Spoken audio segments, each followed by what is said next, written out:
Welcome back, everyone, to The Leader Factor. I'm Junior, back with my co-host, Dr. Tim Clark. And today we're going to be talking about our soft operating system, emotional intelligence. That's intriguing. Tim, how you doing? I'm doing great. How are you? I'm doing well. I feel like I'm back in policy debate, or You got a lot of notes out there. defending a dissertation. I have like 15 pages over here. There's a lot to go over, and I'm excited to jump into today's conversation. I think it's going to be an interesting one. I'm too. So EQ as our delivery system. So we're going to talk about the assumption of competence that many organizations and many leaders make in regard to other people and their emotional intelligence. There's an assumption of competence that's really dangerous. And there's a pattern of incompetence as it pertains to emotional intelligence and our delivery system as leaders. So Tim, I want to start off with a question for you. Yeah. Which is, you've coached a lot of CEOs, a lot of executives at many organizations, different sectors, different industries. How often is EQ an issue? Well, let's think about failures. I would say if I looked at the last 25 years and all of the executives, I would say that they fail probably 3-1 on the social side, on the true leadership side versus the technical side. I'd say 3-1 failure rate. That's pretty amazing. Yeah, I've been thinking about this because I saw the question in the notes, Junior. Yeah. And I knew you were sneaking up on me with this question. Yeah. 3-1. 3-1. Yeah. 3-1 is an interesting ratio. It is. It tells me that this is something I should pay attention to. Yes, very Right? much so. Very much so. Hence the question. I anticipated that it would be something like this. But think about this. If you have moved to upper levels of management in an organization, there's a good chance that you have demonstrated the technical competency as you have moved along, especially when you move from individual contributor to your first management position. You met the technical requirements for your job, and they said, hey, let's elevate this person to be a manager. So you had that covered. So there's a good chance that you met that threshold requirement for technical competency, right? And that we assessed that early on in your career, and that you were distinguishing yourself, you were performing well. But as you move along and you move to higher levels of leadership, your influence has to be scalable, and your interpersonal skills are really put to the test. Why? Because we're going to get into this, I know, but you have to contribute in a different way. Yeah. And that's the objective of today's conversation. Yeah. To help people understand how the nature of their contribution changes over time as their role changes. Right. So I asked the question as it pertained to executives and CEOs. What do you think about the failure pattern of front to mid-level leadership? Do you think it's a similar ratio? I actually do, because often when you promote someone to management, you can make, as I said, the assumption that they've done well in their job as an individual contributor. So they've got a track record of performance there, but they struggle to make the psychological transition, and the skills transition to lead indirectly through other people. So I don't think it's that much different. So we could probably say with a lot of confidence that leaders fail on the interpersonal side 3-1 compared to technical failure. That's been my experience. So if that's been our experience, our hope is to provide some tools, some frameworks, some exercises, and then some real practical things for us to do to avoid the fate of those three in the 3-1. Yeah. Each of us has work to do in this area. And if we don't, there will be a price to pay. It's not going to be good for us or for the organization. We need to mature. And And we talked a little bit about that in the last episode, that the nature of today's environment requires a different type of leader. We can't get away with a lot of what we've gotten away with in the past. We need to mature and go to the next stage. Yeah. So what we're saying, Junior, based on that assumption of 3-to-1 failure on the interpersonal side, on that leadership side, that is the biggest limiting factor. That's the biggest bottleneck that we see across the entire leadership population. Let's share our first chart. This one's called The Nature of a Leader's Contribution. And you're going to see a couple lines over here. We've got on this left side, going from top to bottom, direct contribution. What do we mean by this? We mean the level of contribution that is direct to the outcome. So you're creating the value. You are creating the value yourself in direct contribution. Right. We have time on the x-axis, right? So at the beginning of your career, we're expecting that you start right about here. What does that mean? It means that your contribution, the nature of your contribution, is almost exclusively or is exclusively direct.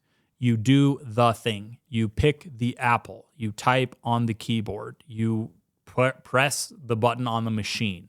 You make the widget, right? That's what we're talking about when we're talking about whatever it is. Contribution. Now, as time goes on, the level of our contribution will change. You can see it decrease over time. It goes from direct to indirect. So what does this mean? Help us understand. What is indirect? If it's not direct anymore, then what's happening? You're contributing through other people. Okay. So you're coaching them, guiding them, directing them to perform the work. So your contribution goes from direct to indirect. That's a fundamental shift in the way that you contribute. And is it binary or a spectrum? The contribution, is it all direct or all indirect, or over time does it become less? It's a spectrum. We get layers. Oh yeah, it's not binary. No. And there are some things that you're still doing directly, right? So it's a matter, it can be gradual, it can go fast, it depends on the role. It depends on the expectations of the role. It depends on the function that you're in. It depends on a lot of factors. So let's say that you are a first-time leader and you manage a team of 3 people, and each of them is operating at the level of direct contribution. You're one step away from that direct contribution. What if you're the CEO of a 10,000 person multinational? How much of your contribution is direct? Yeah, not very much. Like 0? Right. And how many levels are you away from direct contribution? A lot. 10? I'll give you an example, Junior. I was talking with a hospital administrator not long ago. And the hospital administrator said, I guess he was just reflecting on his role, and he had just come out of a staff meeting with all of his direct reports that are in charge of all the divisions, clinical and non-clinical in the hospital. And he said, you know what? He said, Tim, I can't do any of their jobs. Not one of them. Not one of their jobs can I do. Because even the functional area that I came up through has changed so much. Even if I went back to that to try to do that, I'm obsolete. My skills have become obsolete. He said, I can't do any of their jobs. So talk about indirect contribution, assembling the team, getting the team to coalesce, giving them the guidance and the direction and the encouragement and the inspiration to do their job. That's indirect contribution. And you got to know how to do that. You do. In the chart, there's another line. This line is the blue line. This is interpersonal skill or interpersonal skill requirement. And this is inversely correlated with the nature of our contribution. Right. So as our contribution becomes less direct, our interpersonal skill requirement goes up. Why? Because we're contributing through other people. It's necessarily true that we need interpersonal skill to contribute through other people. You're enabling them. So tell me about this transition. When people go from direct contribution to managing for the first time. It seems to me that in all the years, the pattern is most are ill-equipped. Mm-hmm. So what's going on? Why are they ill-equipped? I think that they try to do the job in the same way they were doing their old job. Tell me more. And so their mindset is individual contributor. So they're either trying to do things themselves, or they think, oh, I know what management is. It means directing people. It means telling people what to do. And so then they become over directive, over prescriptive, and they're trying to manage people that way. Yeah. And so they immediately step into a mode of micromanaging others, and they think that constitutes management. Does that make sense? Yeah, it does. What I've seen as well is that if you are contributing directly, you're pressing buttons, you're turning dials, you're doing very mechanical things, and that affects the outcome. As you move from that into indirect contribution, and it's the first time, you're often looking to do the same thing to alter the outcome. You're trying to press buttons and turn dials and do actual work to achieve whatever your objective is. And for some reason, I mean, I guess it's not obvious, we're missing the fact that, oh, there's this new human element, and humans don't actually work that way. Also, we can't just say, here's the problem, here's what you need to go do that. Right. There's a bunch of other stuff going on. Now, if you approach that the same way, you will fail. Institutionally, this is a failure pattern. We see organizations that identify people who have done really well in their technical roles. We promote them to management, and we don't give them the support and the infrastructure, the education to help them make the transition. Right. And so many people fail their way through, and they stumble, and many try to correct it, and some do so well, right? In spite of the organization. Others don't fare so well. Yeah. And yet the organization will look with surprise at the situation and say, man, I don't know what's going on. We're failing. Why don't we have better leaders? It's because of this. Yeah. It's because the interpersonal skill requirement has gone up, but we have not done any skill development to improve the interpersonal skill.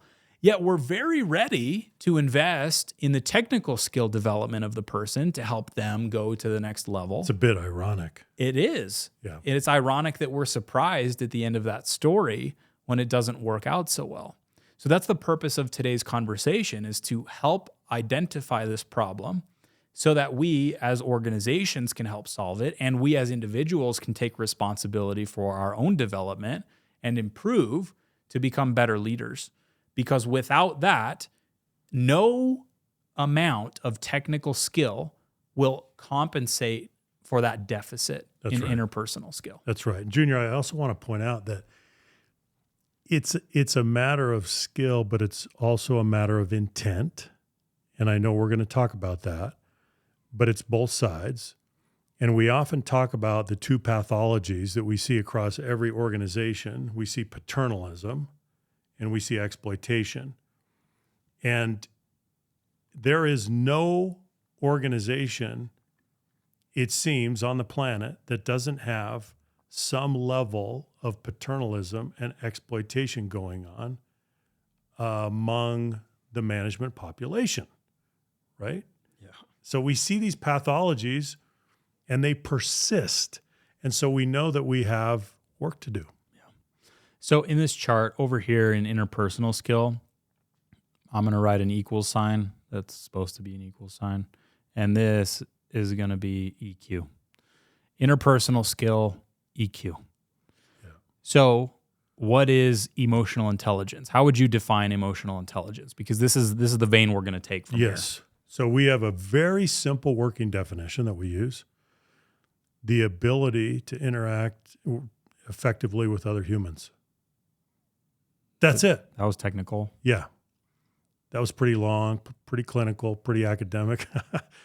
But if you go through the entire research literature in emotional intelligence, and it is a composite, complex, multifaceted, multifactorial concept. But the essence of the concept is to be able to interact effectively with other human beings. That's what it's all about. And why is this important? This is important because work is a social ecosystem. You don't do things in isolation. You have to be able to manage, you have to be able to collaborate and ideate and communicate with other people. So the ability to interact effectively with other humans, EQ, can you be successful without that? No. You can't. At least there will be a lower ceiling than there otherwise would be if you had it. So, Junior, that is a binary proposition right there. You cannot be effective if you don't learn how to interact effectively with them. Well, and EQ would only be additive in any situation. So let's say that you're a brilliant technical mind. We see this occasionally. A brilliant technical mind. Let's say you're a programmer, and your idea of the world is that the better I become at programming, the more effective I will be at work. Is that true? No. No, it's It's not true. Right. If you're a heart surgeon, the better you become at surgery, the better surgeon you are in an angle, right? Yes. To a degree. Yes. But let's say that you're a computer programmer who stumbles upon this idea, this feature that would make a massive difference for the organization. What if you can't socialize that idea? Right. What if you can't build a coalition of support? You're done. Right. It's not going to go anywhere. I've seen this time and time again with technical people. If you can't build a coalition, if you can't socialize an idea, if you can't collaborate, there's a ceiling on your progress. Yeah. You will stunt your growth really early if you focus just on technical, and then you'll cap out. And it is only additive. That is a point that I really want to drive home. I cannot think of a situation in which better EQ would be disadvantageous to you, regardless of your technicality. Right. It's always going to help. Right. But it's so interesting to see how technical skills reach a point of diminishing returns if you're in a management role. Oh, yeah, of course. And if you're not paying attention to that, then your effectiveness is going to it's going to degrade over time. Yeah. So once again, what is emotional intelligence? It's the ability to interact effectively with other humans. And the argument that we're making is that that's important, that that's an obviously important thing to do. So we have 3 choices that we can make that we want to highlight. We can stay where we are and increase our technical skill, understanding that our influence will be limited. So that's an option. Yes. The do nothing scenario. You will, and there are some people that want to stay on a technical track, right? Sure, which is fine. Which is fine, and we need that. But even they will reach a point of diminishing returns as they work with their colleagues, as they're trying to build things, design things, improve things, whatever it is they do. The need for interpersonal effectiveness is going to be there. Well, let's ask the question, is there a scenario in which everything would be better if you were just by yourself? No. I mean, some people, yeah, me, right? I just want to be alone. Unless you're thorough and you want to go to Walden's Pond. I don't know. Well, eventually he comes out of Walden Pond and is like, enough, right?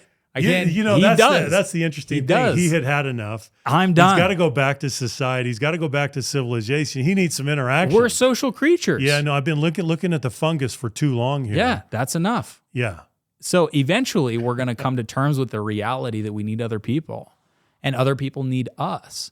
And that so much of what is gratifying about work is the ability to interact with other people. No question.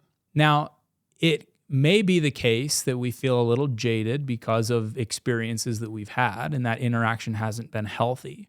But if you went to almost any person on planet Earth and said, hey, would your life be better if we had a little bit better, healthy social interaction? Could you do better with better friends and better leaders and better? Yes, people would say, yeah, Every time. provided that the environment were safe and that I, felt included and that I could do the 4 stages. Yeah, Yes. absolutely. I would want that. Right. So what happens if we stagnate and we say, you know what, we're just going to hang out here. We're just going to develop on that technical track and we're going to disregard the human element. This is what we are left with, unrealized potential. This is sad because we could be more effective and we're choosing not to be. But this is a choice that people can make. The other choice that we can make, or the next choice we can make, is this one. We can ascend the organizational hierarchy using coercion and manipulation by faking or taking. That's what we can do. That's another option, right? Faking or taking. Well said. Well, there's this quote that there are fakers, takers, and makers. Mm-hmm. I love that idea. Yeah. I love that idea. Which one are you going to be? So if we ascend the hierarchy using those tools, what's the result? A wake of human damage, right? That is what we are left with. And we see this all the time in organizations. Way too often. We do. Way too often, a wake of human damage, right? One of the things that we use often is PS index. We measure the level of psychological safety and we measure what we call red zones, right? Environments of punished vulnerability. Right. These occur often. They do. Where people say, well, I ask a question or I make a comment or I do something and I'm immediately punished. This is real. A wake of human damage. You look at the social implications, the mental implications of what happens here. It's not pretty. Now we're left with this last option, number 3, ascend the organizational hierarchy by developing technical and interpersonal skill. What's the outcome? Achievement and healthy influence. Right. Those are our 3 options as it relates to emotional intelligence. We stay where we are and we don't realize our potential. We ascend using coercion and manipulation and we leave a wake of human damage.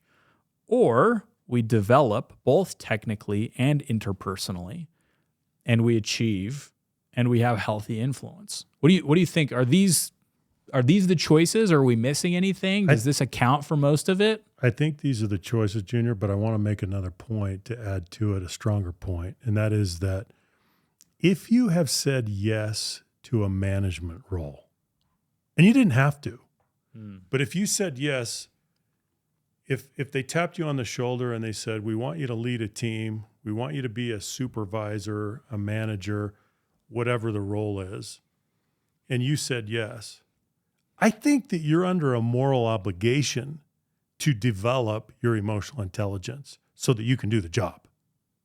That's what I think. Right? There's a requirement there. So there's a moral, ethical obligation for you, a responsibility to develop the skills that are required to lead that team. It almost seems like a foregone conclusion that people would say, yeah, promote me, right? Right. But they're not thinking about the implications and the moral obligation that comes with saying yes. That's what I'm trying to say. Well, that's my point in asking that question too, Yeah. which is it seems in conversation that if someone said, yeah, would you like to be promoted? Yeah. Who's going to say, no, I don't want to be? Occasionally that will happen, but most of the time people say, yeah, that's an increase in responsibility, probably make more money. It will help me on my way. And the organization also doesn't call it out. No, they don't. Right? This new responsibility. One of the things, Junior, I think we have a point of view on this that sounds a little, I don't know, strong. Well, tell me and I'll tell you how it sounds. Okay. And the point of view is that if you do not exhibit emotional intelligence, if you're not able to develop and demonstrate emotional intelligence and create psychological safety, those conditions that should prevail on a team, you should not be eligible for promotion to management. That just sounds true. That's what I think. I agree with you. Right? Some people may think, oh, that's a little harsh. I don't think it's harsh. No, like I would be happy to have a conversation with that person. How could you That's argue? your job. How That's could your you job. argue that that's not a requirement? It has to be a requirement. If you're a manager and you're moving from direct to indirect contribution, and your primary job, your primary purpose, your primary stewardship is to contribute indirectly through other people, and emotional intelligence is your delivery system by which you do that, how do you argue the point? You don't. Successfully. I don't think you do. I don't think you can. No, you would have to be able to say, I'm going to promote you, and it's unnecessary for you to interact effectively with other humans. Right. If you are leading a field of robots, Yeah. maybe Then you can do it. I think more evidence for the point is look at instances where we have a technical genius that we move into a senior leadership role and they leave a wake of human destruction behind them. What does that organization always try to do for that person, that technical genius, that amazing visionary? They try to surround that person. They try to create a buffer. They just insulate them. They try to insulate them. They try to buffer that person so that they can kind of mitigate the damage. They can minimize it because they know it's going to be there. So it's a workaround. Yeah. That's what it is. Yeah. Well, and it's hugely inefficient. Yeah. It's massively inefficient. But it's making the point. Yeah, it is. There are many It's an examples exception that makes the point. Yeah. And there are many obvious examples. Yeah, we of could where point that's out been true. some pretty high profile. high profile folks right now that would fit that mold. Yeah. So if here's another important point that we need to get to, which is, I'll frame it as a question. Is EQ, this interpersonal skill that we're saying is so important, is it learnable? Because this is an important assumption. Yeah. If we say, well, it's not, then, well, we just have to screen for it. You either have it or you don't. And if you don't, I guess you're out of luck. You'll never be eligible. In our series on, I don't know what series, at some point, we've talked about the fact that it's a learnable skill. Yeah. And that's been shown time and time again. This is not a fixed trait. It's something that we can develop over time. Will you say a word about that? No, I think that's true. And there's an entire body of research that supports that with studies with children and adolescents and adults that demonstrate that you can make significant improvement in emotional intelligence if you want to, right? But these are learnable skills. Yeah. As anything, if you want to, Yeah. you can. You if can. it's a learnable skill, you can. So let's pop over to this slide because I want to break down EQ a little bit into its component parts. Now, we've said a word about this before, but many of you may not be familiar with this framework. So this is our EQ index framework. This is EQ in its component parts. There are 3 columns here that are important. What you believe, what you know, what you say and do. As that applies to yourself and other people. Then inside of those, you get these combinations. So what you believe about yourself is called self-regard. What you believe about other people is called social regard, so on and so forth. Self-awareness, social awareness, self-management, and social management. The reason I want to call this out is because when we say, well, it's your obligation to go and improve your emotional intelligence, it's not some amorphous thing. It's not a unidimensional thing that Right. you just go and improve all at once. It has component parts that you can break down.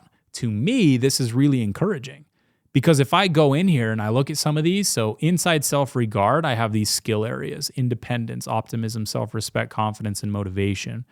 If I look at self-management, impulse control, emotional stability, resilience, these are things that I can gauge, I can measure, even intuitively, right? We have an assessment for this. EQ index measures it. But if I'm just looking at these generally, like, well, listening and questioning, Right. not so good. Openness, not so good.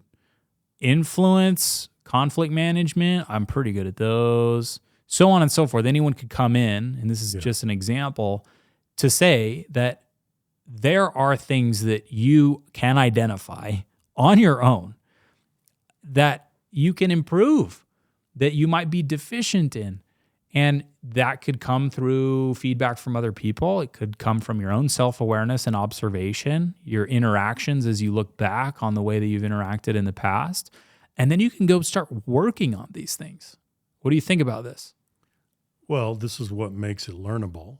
We break it down. We operationalize the definition. We break it down into these 6 domains. We know there are internal domains. We know there are external domains. And then we have the beliefs and the awareness and the behavior. So there's a lot of work to do, and you can't tackle all of this at once.